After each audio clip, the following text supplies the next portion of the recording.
getting school here, learning. Again, this is before my time, 1980. I was 81 baby, so I'm learning and hearing different perspective on what might have taken place during that time. So, 1980 onward now, the PNP government is in power, and clearly, I actually had somebody else who was I guess as the outside, so to speak, that couldn't make it today. So clearly, your opinion might be a little slanted, but whatever. It's history. History is history, and this is your views on it. 85. Just before. On that, call you on the air. Yes. Good afternoon. Good afternoon. Yes, what a pleasure just to be joining with you today to one of the original politicians of the land, Honorable Louis Astwood, grassroots. Yeah, listen, I want to know something about the mechanic of the airplane that the Honorable J.G.S. McCartney lost his life in. Was the mechanic related to any Turkish Islander, specifically Grantic? That's my question to Mr. Louis Astwood. The mechanic. He's asking about the airplane mechanic. If the person who ever fixed the plane, because you mentioned about the plane being fixed, whether the person had any relatives.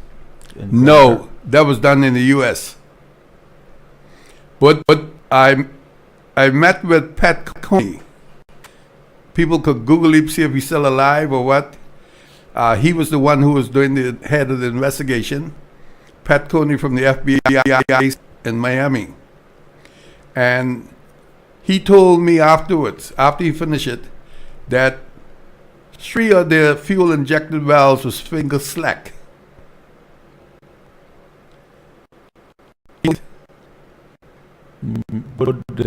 Meaning what for persons who might not know the logistics of the mechanics of an airplane? If it being finger slack, what would be the result? Fuel will be leaking.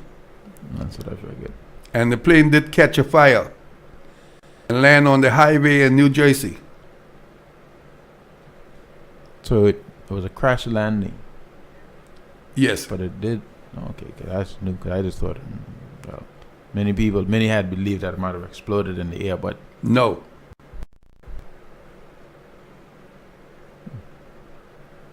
So from after you said Honorable McCartney passed, Norman Sanders and the PNP won the next election, 1980. From that point, going straight up until the Commission of Inquiry and stuff, what took place in the country during that period? What took place? What was the feel, or what went on during that time, those years, those 4 years? What took place socially? What took place economically from that time? Because by that point, Club Med would have been already started, so there might have been some migration happening in the islands by then. Yeah, it was McCartney who signed the documents on Club Med. Right. For Club Med to go and we were already, because the budget was in first of April, and I recommend to my government, I was Minister of Public Works, Utility, Immigration, and Labor. I recommend to my government to take the whole $4.something million for capital aid and put it into Providenciales, to start Providenciales off. And we put in the road to Club in the deal and do the airport.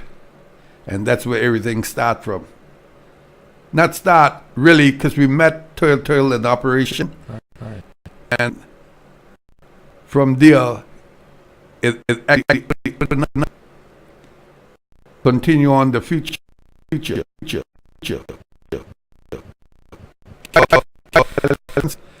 Came in the office, McCartney office one day, and it was late in the evening. I was tired when McCartney called me, and Sterling, God rest his soul, he said, we got one guy there, say he's a developer, and Chief wants you to meet him.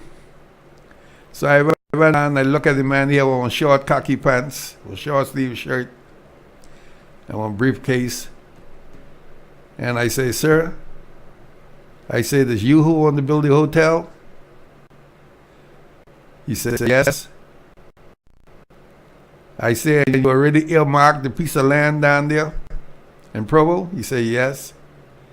I said, okay, go down to Provo, get me, it was Bill Clear at the time.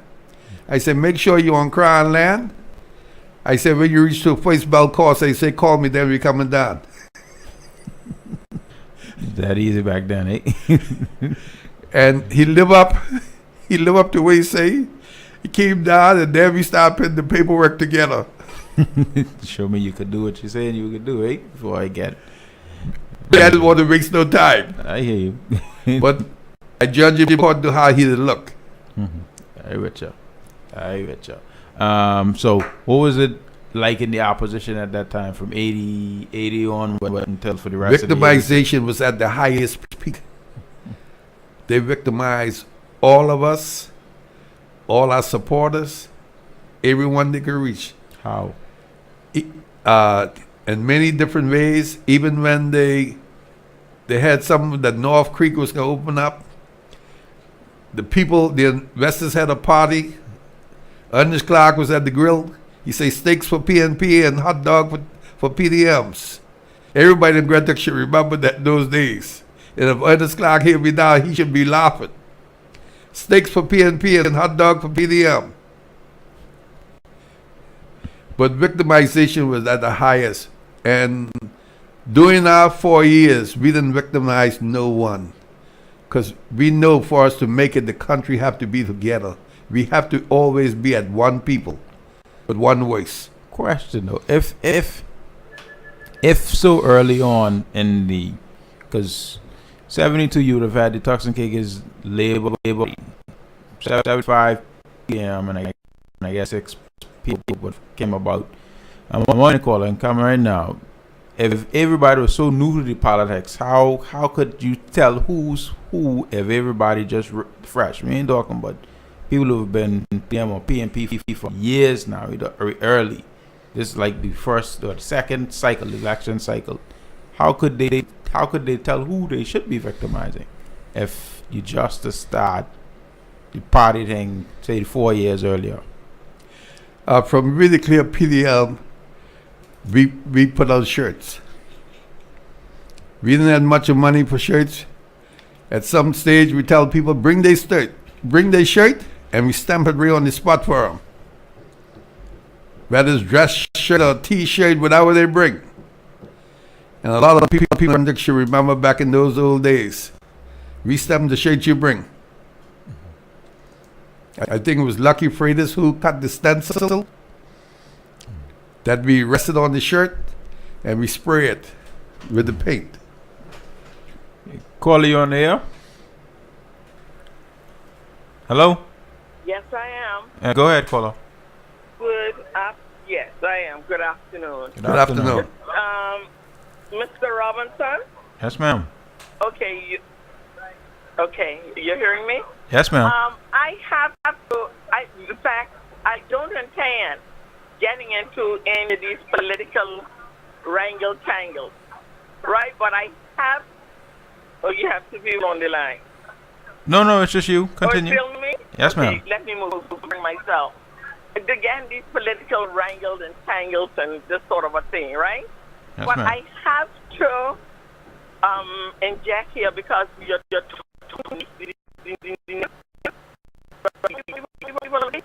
and we as leaders got to be responsible. And when we speak, we need to speak what is the truth and what is really the history of things. I don't know. And Mr. Arthur referred to on the library tennis court. I was intricately involved with the PNP at that time, and I was at the function on the library tennis court.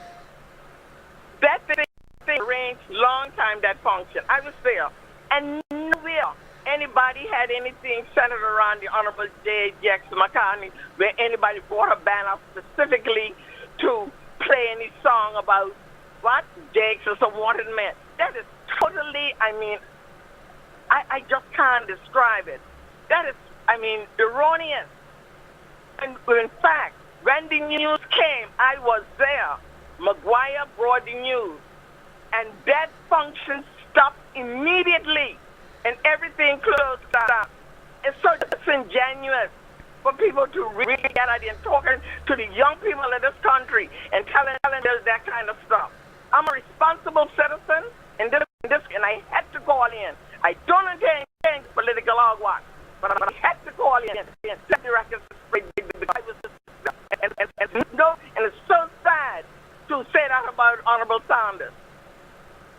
I was involved in some of that event, and it's not true. And we must cease this from this sort of a thing there from this political time. Tell people the truth. The young people are listening, and it's not fair. You know, we got to grow as a country, and we have to know the truth. Thank you. Thanks, caller.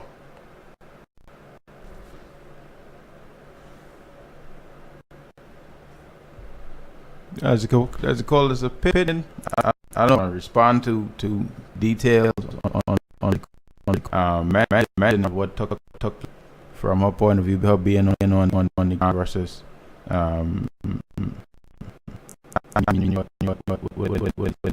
and get a relay about it, or if you want to continue talking about the time.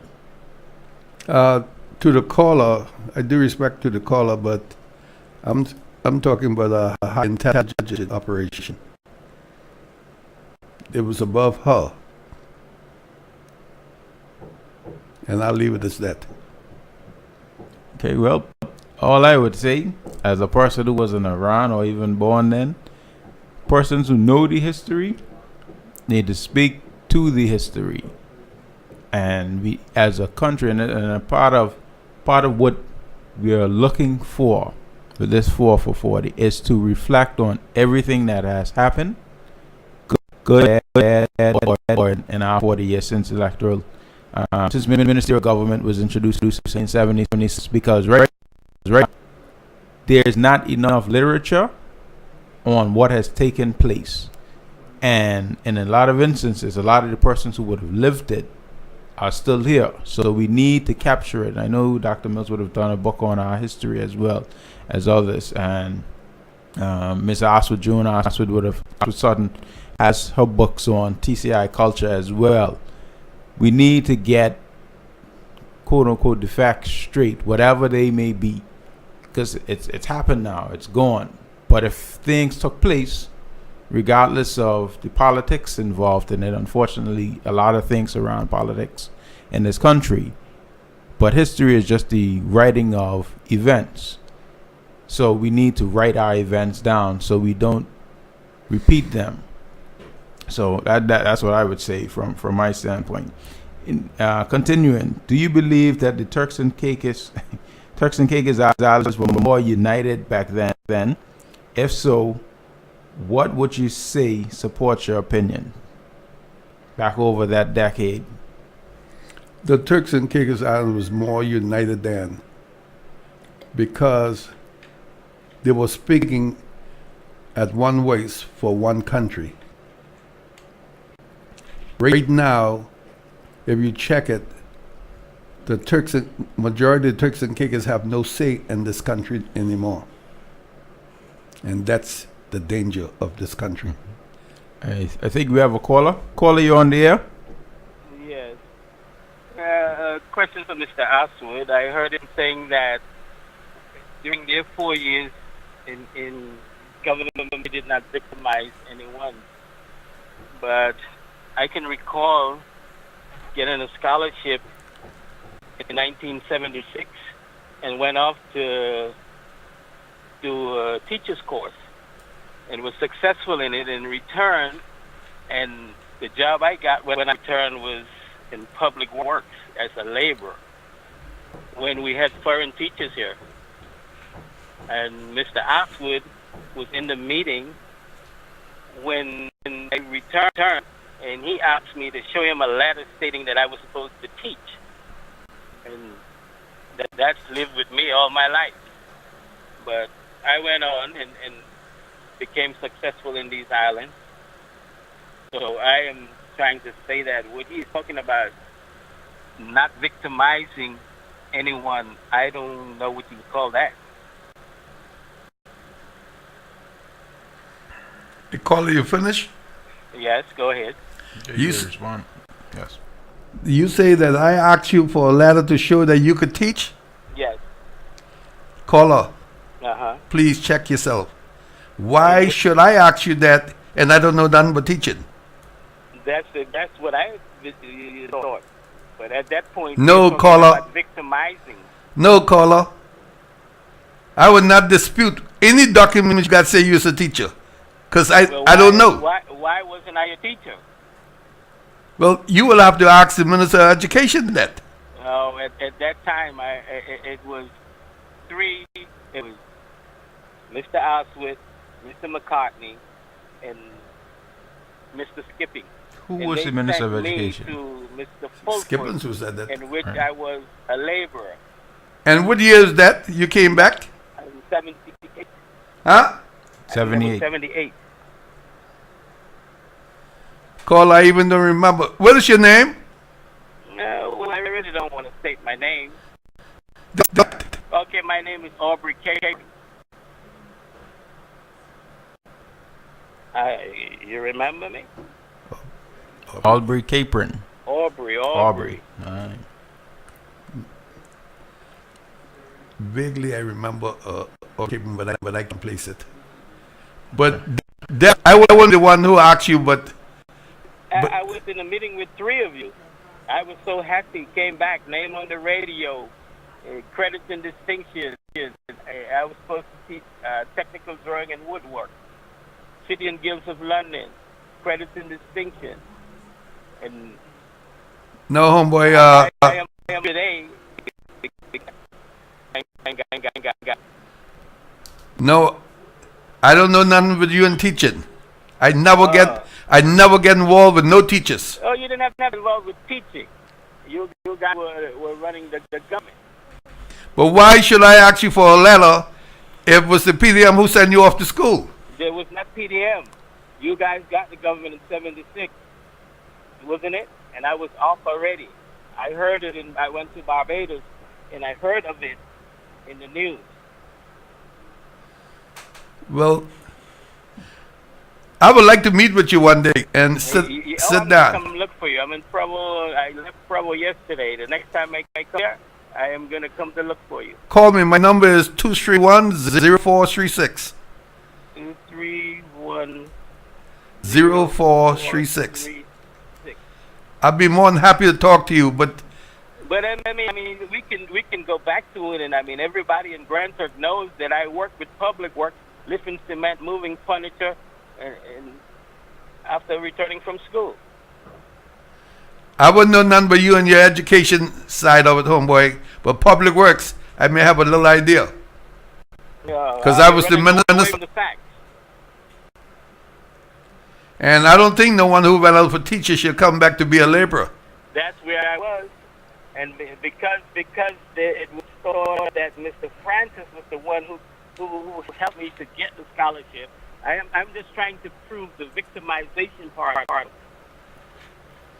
Homeboy, I'm sorry. If that is true, please accept my apology. But I can't remember nothing like that happened.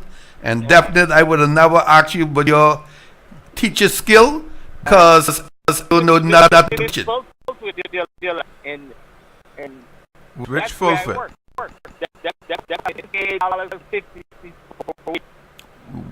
When you say Mr. Fulford, there's many Fulfords out there. Who are you talking about? Bobby Fulford. Oh, used Mr. to Bobby be Fulford. the foreman at Public Works. Oh, okay.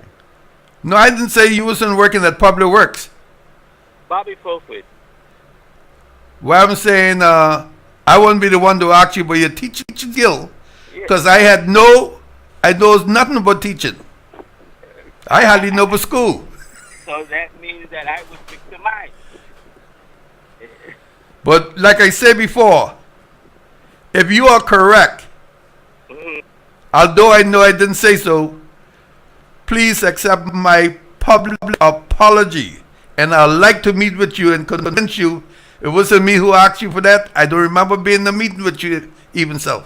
Yes, you guys told me to go home and you will receive a phone call. I sat by that phone daily. When the phone call came through, it said, "Go to Mr. Fulford. He's expecting you." Who called you? It was from the ministry. It was not y'all personally. It was a call from the ministry that called. No. They got several ministry, homeboy. Let's see. Mr. Astwood. Yes. This has happened. And right now, there's nothing you can do or say to convince me that you didn't have a part of it, because you did. Well, let me tell you this, brother. Okay, caller. I think you're gonna have to finish this Yes, when you come back to Turks again. I will give him that phone call. Definitely. Yes. You're gonna have that discussion then, because we lost to our last couple minutes. My 2 minutes. call in was just bear reference on him saying that for the 4 years they were there, that they did not victimize anyone. And in comparison to the steak and hot dog, the steak and hot dog means less to someone who came back to be a teacher to serve the country after getting a scholarship. And that's all I wanted to do. And in fact, I used to go to the high school and still help out after I returned, even though I was not hired. Okay. Okay, thank you, caller. You're welcome. Winding down, got our last 2 minutes before Crazy Chrissy comes in. Do you have any final words? You want to talk about that the decade 76 to 86 and your memory? Well, Mr. Robinson, it was some good years. The people of the Turks and Caicos saw progress. It wasn't 100% good, but it was more than 80% good. And a lot of people make use of it. And a lot of people today still living off it. But I would say this to the young people. I'm an old man with a high-tech mind. I invite any of y'all to contact me anytime, free of charge. Y'all could talk to me. I could give you ideas. If you have a dream, I can help you build on it. And I want nothing for myself. Is to see you all go ahead. Feel free to contact me if you need experience in the line of help. Got plenty of experience. Like I say, you may find myself more high-tech than you. I had great plans for the future if I had run. And I'll try to see, once my party win, to get them to commit to some of the ideas that I had to push through. Thank you. All right, thank you. Persons listening, this was the part 1 of the 4-part series, the 4 for 40, looking at the decade 76 to 86. So next week we will be looking at 86 to 1996 on the Patriot Hour. So thanks for coming in and sharing with us on the Patriot Hour, Mr. Astwood. Very informative. And thanks again. And persons, next week tune in as we do part 2 of the 4-part series, 4 for 40. Have a good day.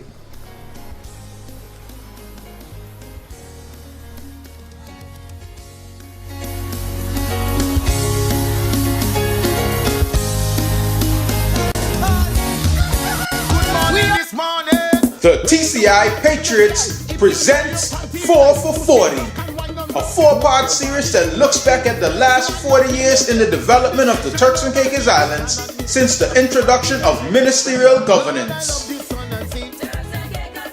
Each Thursday for the month of August, guests on the Patriot Hour will reflect on each decade from 76 to 2016. Which will culminate in a 2-hour special program on Tuesday, 30th of August, 10 a.m. to 12 p.m., where a vision for the next 40 years will be discussed. So, keep it locked. Lord, I love the sun and sea.